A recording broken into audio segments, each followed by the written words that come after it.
I wrote this game off as fake and never releasing when I first saw it. You gotta understand though, my first glimpse of was a Gamescom trailer back in 2022 with a trailer that was half cutscenes and the gameplay moments looked too scripted and a bit too sporadic to feel raw. It seemed too ambitious to be true, and it wouldn't have been the first game I've seen disappear without so much as a whimper after a single trailer.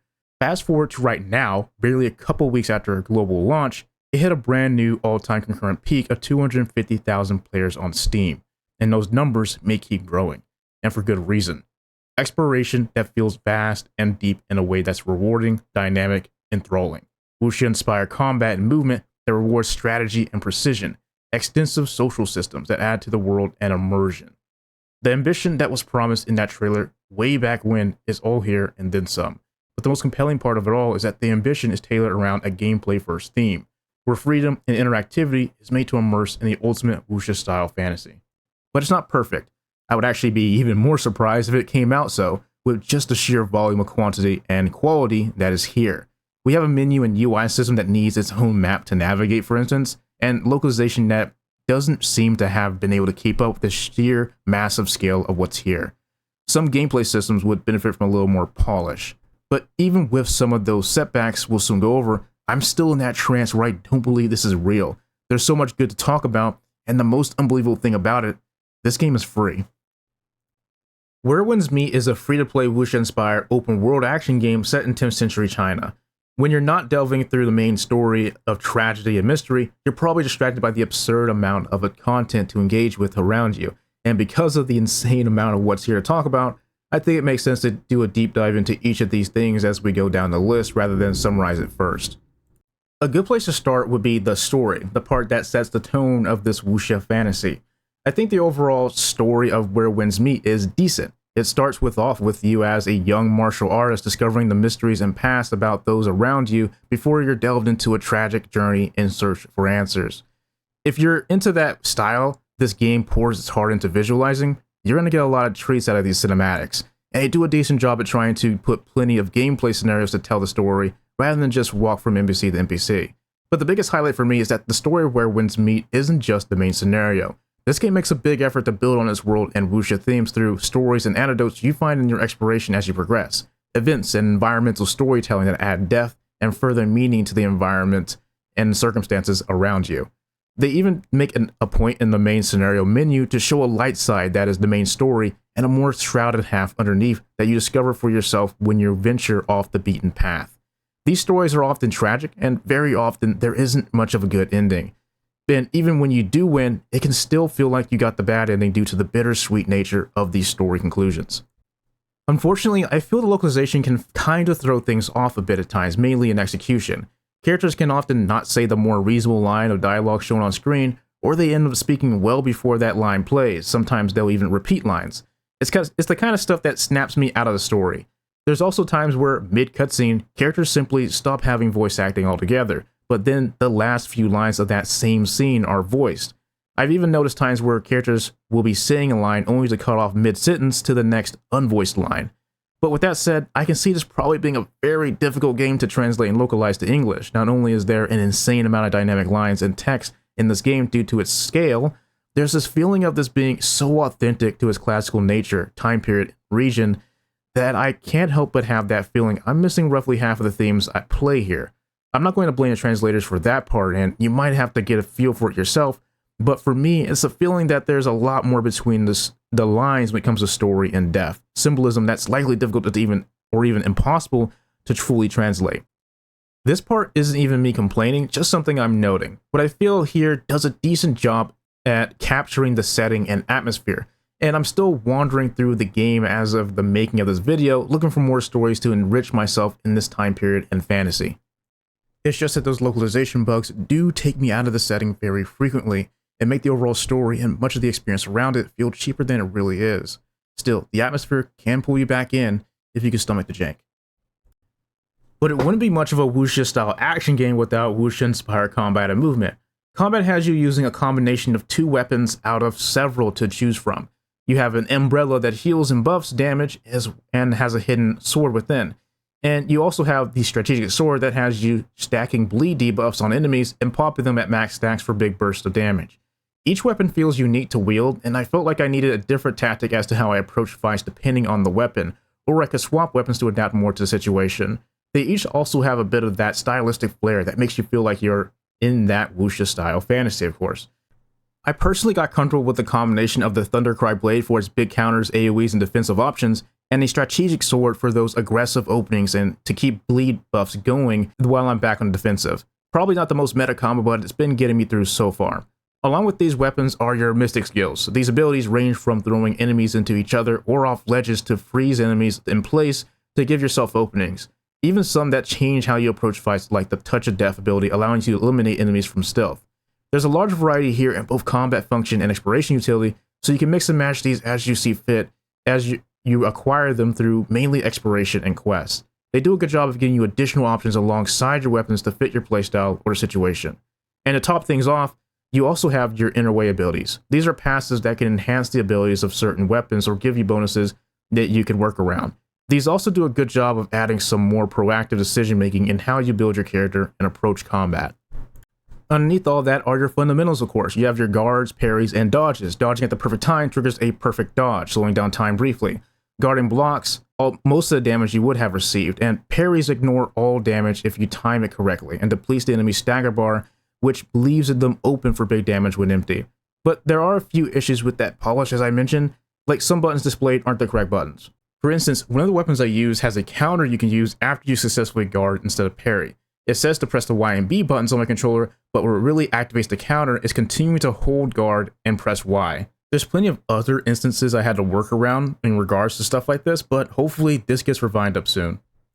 When everything comes together, there's a very rewarding experience to be had here, where strategy, precision, and moment-to-moment decision-making combined with Wuxia flair make me feel like I'm in my own satisfying flow state. And the game's encounter design does a stellar job of accentuating that. Overworld enemies can often be set up in ways where a straightforward approach may prove difficult, so I would often be in a situation where I was scouting out my options and strategizing my approach before engaging. There's a decent variety of enemies and mini-bosses, and many will have a variety of their own attack patterns, asking you to engage with as many of the combat systems as you can to get an upper hand. And the game's not afraid to put you in punishing moments if you ignore those systems. You can even get creative, like tossing a bear into a bandit camp to let them duke it out. The same can be said for the large number of bosses you encounter in this game, each of which ask for their own mastery of precision and adaptation. It's here that you will be taking the fullest advantage of the parry mechanic to deflect lengthy and extravagant combos to chip at the stagger bar and create the openings you need for big damage. But even then, it's not just combos to worry about, as each fight comes with their own little mechanic to them. Like with one boss having roots shoot up from ground after some attacks to bait you if you're not paying attention, and another who covers his weapon in a deadly flame at certain points of the fight that needs you to avoid the swings instead of parry or risk instant death. But if all that sounds too rough, the game does come with a set of difficulty options, with Legendary currently being the highest and only available when you first make a character. There's also parry assists that will help you out with timing. I've personally played on both recommended difficulty without parry assist and expert, and both felt pretty fair and rewarding in their own right. You can also change between these freely, with the only exception being that Legend mode will lock you out if you decide to lower the difficulty. Hardcore mode is currently unavailable, but from what I understand, it's a permadeath mode where death means you lose your character. And don't worry, the only additional rewards for higher difficulty are badges when playing in Legends mode. Basically, just bragging rights. The difficulty only affects the solo mode overworld and solo bosses.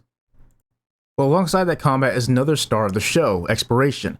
Right off the rip, they give you some options to tune how you want to approach this. You've got exploration mode, allowing you to get lost and love it, detailed mode for the checklist crowd, and the combat focus mode to highlight challenging encounters. This can be changed at any time, so don't feel locked in. I've been playing exclusively on exploration mode, which honestly feels like the ideal way to play if you're not in a hurry. There's a masterful sense of what it means to be an exploration-based open-world game, which I hope I can highlight as we keep going. As I mentioned previously, the game's exploration is very deep and rewarding. The balance between journey and discovery here is so well done, I'm actually finding myself backtracking and still discovering more. You have your standard chests and puzzles to run into, of course, but the true exploration runs a lot deeper. I'm talking about just stumbling upon scenarios that would be campaigns exclusive to the main questline in other games. I won't show spoilers, but the one highlight was where I thought I was just helping a few villagers by talking to some other NPCs for food, pass messages around and get the reward and move on. only to soon end up deep underground with enemies I'd never seen before and new mechanics, and in the middle of a grand conspiracy and tragedy that ended with a challenging and spectacle-driven boss fight. In between all that, I was using the shadows to get myself out of an ambush that turned the quest on its head, and discovering more and more about a plague spreading on the surface and its origin. And it's not the only scenario. There are tons of other dungeons to stumble upon of different scales, but all offering their own gameplay scenarios. Some will be puzzle-focused, others more combat-focused, and you'll even get hybrids of such. There was even a horror-driven one where you lost most of your ability to see and was being stalked by creepy spirits. They also usually have a bit of wiggle room for further exploration, allowing you to find extra loot and rewards. These scenarios are often snuck up on me during my adventures, and I never knew what to expect when delving in. And many of these spots can just be as involved as the one I described before. I think the thing I love the most about these scenarios is that this is just me discovering these things while off the beaten path. No waypoint markers telling me there's a quest there, just stumble upon it and then get sucked in, uncovering mysteries and tales layer by layer. And on your journey, you can discover not just treasures filled with more currency and loot, but you can end up with new moves to add to your arsenal and change up how you approach combat. Exploration is also how you find new weapons and techniques, where you can discover some cave or secret hideout, sneak in so as to not disturb the training going on here, and then study their techniques through a QTE minigame while remaining unnoticed. And minigames, there are many to discover, but I wouldn't describe these as padding or engagement bait. There's enough variety and just enough depth for them to not overstay their welcome while also deepening your interaction with the world, which is their true goal. Many of these are side activities you can play with NPCs or just a way of getting you to interact with them and the world. There's so many activities when it comes to this. Let me just go ahead and read them out real fast. You can play fair games in the main city, ask NPCs for items they possess or attempt to rob them of it, pickpocket them, become a doctor and heal wounds and broken bones through a profession with its own mechanics and progression, capture horses, steal horses, be framed for crimes you didn't commit, build your own house with its own survival building system, and that's not even half of it. There's a huge emphasis on having the freedom and option to interact with the world and that world interacting with you. Also, during your exploration, you'll regularly come across dynamic events like people needing your assistance on the road or even someone trying to rob you. This also includes an encounter system where something might occur during your travel that will likely lead into its own story, like a crowd that suddenly starts gathering where they usually aren't, or people enter a village from another region asking for assistance. These add that dynamic and organic touch where you aren't the only moving piece in the world. You're reacting to occurrences in that world space like any other, not just moving from one story bit to the next. And I'd be dumb to not mention how well the game's presentation adds to all this rather than just being eye candy. Not only is the game absolutely gorgeous thanks to its use of color, depth, lighting, and contrast, there's a careful use of presentation to capture the mood of each of the settings you run into. From tranquil and vibrant plains to tense, dire, and foggy villages that feel straight out of Silent Hill. Each of the locations can feel unique and satisfying just by walking through them. And there's a level of dense authenticity I usually expect from the Assassin's Creed series, leaving me immersed in 10th century China. They even go as far as to give you codex entries on some of the items used during that period as you discover them. The more I explored, the more I felt the emphasis on immersion, freedom, and a dynamic and engaging open world that builds on the gameplay, not just pads it. But all that's just me talking about the single player part of the game, which you can basically spend almost all your time in and is the main focus. There's also a pretty extensive amount of social systems that turn this game into an MMO light when you want. First, there's your co-op modes. You can invite others to your world or be invited to theirs and start exploring together. You can do quite a bit together besides mainly story missions, but even then, there are quest lines that you can tackle with your friends seamlessly. Any progress you make on each other's map will sync up with your own world too. There's also an online bosses mode where you work together to take down some of the various bosses you faced in single player, but there's a bit of a twist this time. The weapons I mentioned before come with their own roles for combat, and this is mainly where that role shines. The healing, for an example, has the healing role type on it, allowing you to queue in as a designated healer. You can also queue in as a tank who keeps the boss's attention, or a DPS. And on top of that, these bosses you fought in single player get remade for group content that highlights teamwork and managing MMO-like mechanics. For example, one of the bosses gains the ability to grab a player and attempt to throw them into some fire. Another player can get in the way and attempt to catch them with a deflect. Another will target players with lingering AoEs they need to try and move away from the boss to give people breathing room. It's an emphasis on teamwork as opposed to solo mode's precision and timing. There's still some of that here, but with that MMO twist. But if you don't want to have to deal with other players, you can still tackle these with AI companions who get the job done pretty well.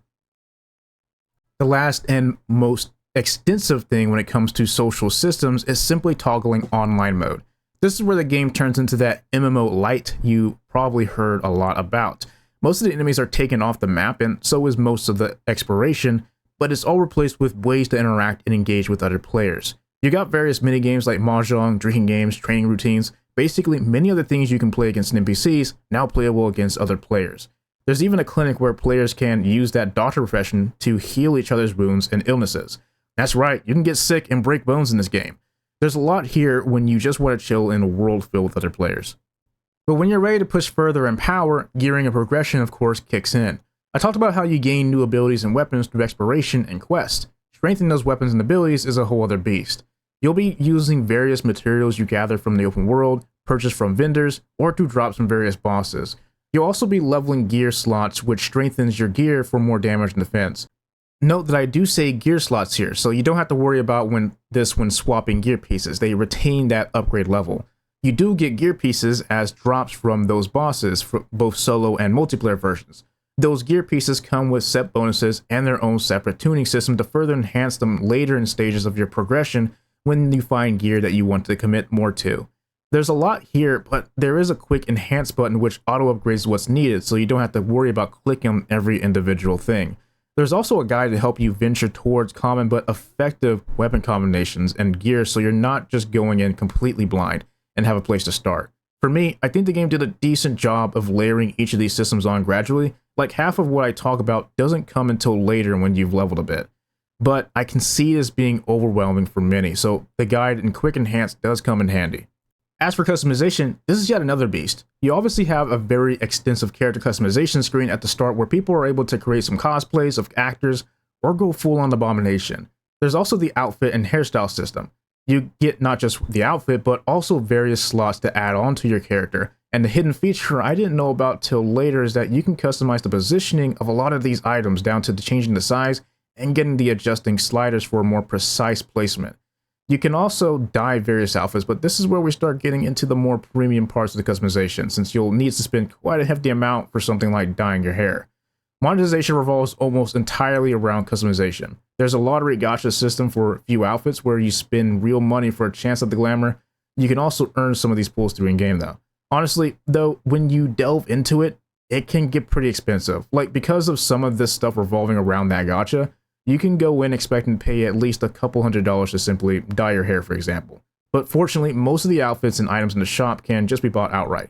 And most of the outfits you can wear on are only available by playing the game and getting them as rewards for completing certain parts of the main story, purchased through various vendors in this world, and earned through achievements. During my playthrough, I never really felt I had to engage with the cash shop, and 90% of the time, I jumped in out of curiosity. It does a decent job of not being in your face, and it's completely cosmetic. So if you don't want to engage with it, you can just ignore it and have just as fulfilling of a gameplay experience as your big ballers. But even with all that said, when we take in all that's been discussed so far, I don't think I was even able to really cover the real scope of what's packaged into this game. Every part I spoke about, I could make an individual video going over just because of the sheer scale and depth. And I think the best part about it is that it's not just padding for the sake of more content, it's intentional.